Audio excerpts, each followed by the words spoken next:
Hi, Dr. Kang's Scuba Diving Stories.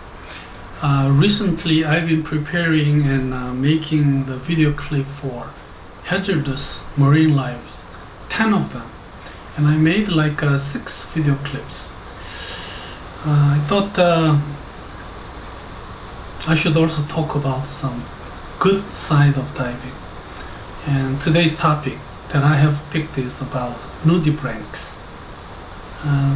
This is a picture I took at Jeju Island, and it was moving very slowly and was looking for where to land. Pretty picture. To talk about nudibranchs, I will go from what it is and distribution, some anatomy, defense mechanism, their life cycle, what they feed, and taxonomy will follow the distribution as well. So nudibranch, more than 3,000 species. 3,000.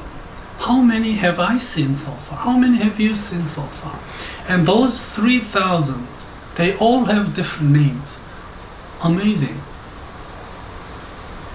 I really feel those are marine biologists. They're amazing. Nudibranch, first, the way to read it, I thought there was a branch. So I used to read it like Nudibranch. I was wrong. It was Nudibranchs. And it comes from Latin nudus, which is naked, and ancient Greek branchia, which is gill, and nudus, branchia, nudibranch. It's like naked gills. They are very similar to sea slugs, but sea slugs kind of encompass much wider sense, and they are not exactly the same terminology. Adult size can be 4 millimeter to 600 or 0.16 to 23 some inches, which means they can grow really big. The picture you see here is a giant nudibranch that we meet quite often on the east coast, particularly of Korea. And there should be quite a number of them in Japan as well. And they are really big. And when they lay eggs, it's like old ramen or noodles. And I wonder if human being can eat this. And this is a juvenile of giant nudibranch, particularly in Korea. Distribution, they are everywhere, from cold water to hot water, from shallow water to as deep as 700, or a new species has been found in 2,500 meter, which is 8,200 feet, which is really deep. But they are everywhere. You don't have to go around looking for this. You can dive anywhere and you will see some. There are 3,000 of them. Distribution. I'm sorry. Mostly they are benthic animal. They live on the bottom, but some exception. Noostronic, glaucous, nudibranch, and pelagic. They live in midwater. So this is one of the glaucous nudibranch. Oh, very pretty, aren't they? And this is a pelagic nudibranch, another one. So they don't really live on the bottom. Some anatomy, which I think goes a little beyond the scope of this presentation, but here's we have this a lot in Korean water. And these two, let's see, they have oral tentacle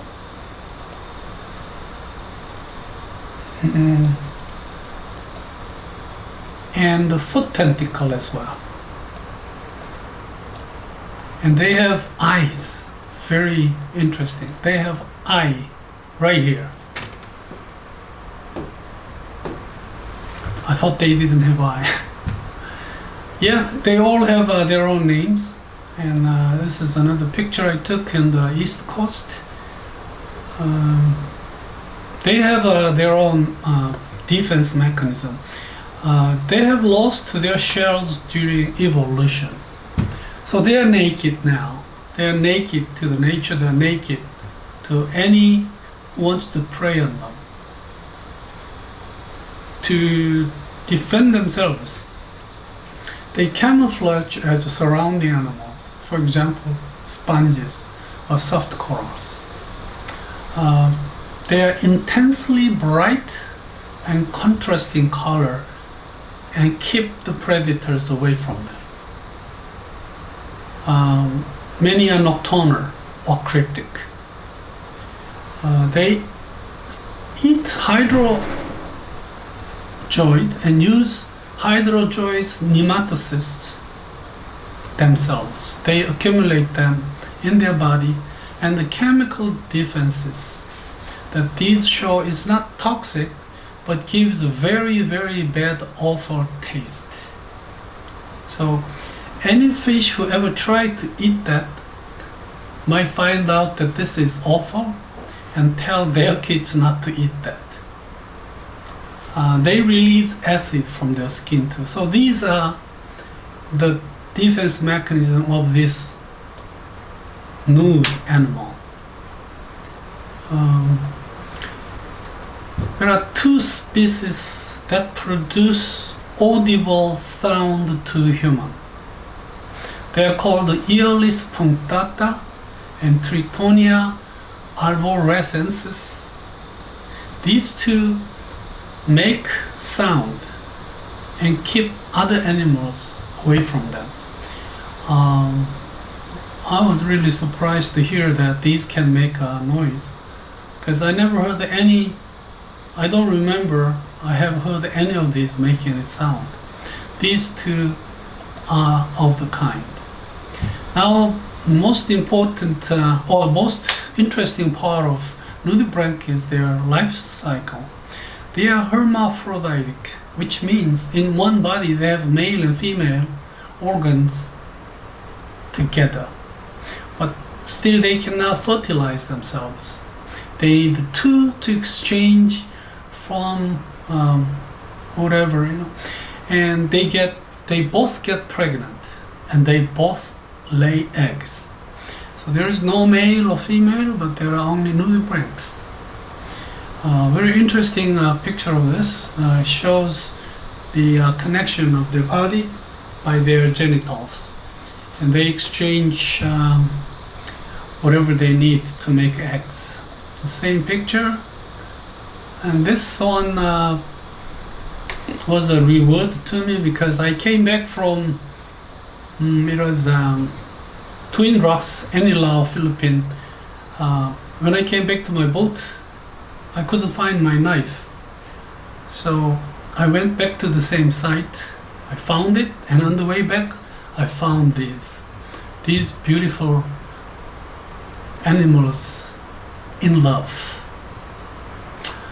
From this picture, I made this part enlarged and put on a quiz on my own website. What is this? And one of my friends, instructor Sohan Ha, he said this is nudibranch tubes. Yes, they both lay eggs, and the eggs look like this. Again, look pretty much like ramen noodles.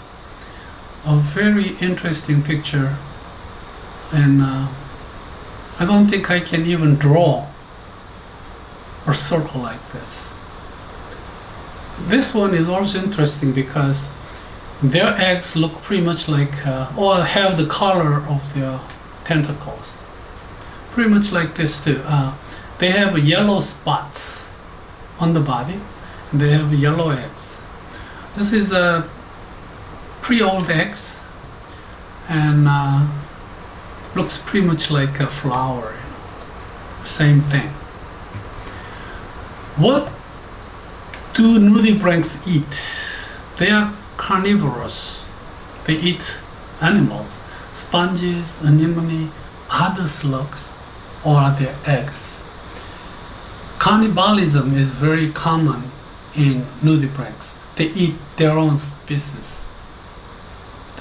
Some mid-water dwelling nudibranchs, they attach themselves to jellyfish and they eat jellyfish tentacles and bodies too. So this I thought was a very interesting picture. And this one is eating this one. Pretty much the same. This is almost eaten already. Now this nudibranch is eating some sea squirt. What about this one? Very pretty, huh? Eating eggs of other fish. And the name of this picture was Nudibranchs Eat Anything. Looks like they eat a lot of things. There are two main kinds in nudibranchs. One is Doris, the other one is Aeolitz. And Doris has a branchial plume formed on the posterior part of the body near the anus, while Aeolitz, they have serrata, not branchial plume. And we can easily tell the difference by looking at the pictures like this. This kind has plume, while this one as well. While this one has serratas, whole body covered with tentacles. A very beautiful nudibranch. Look at the colors. I think only God can design anything like this. What about this? Also very pretty.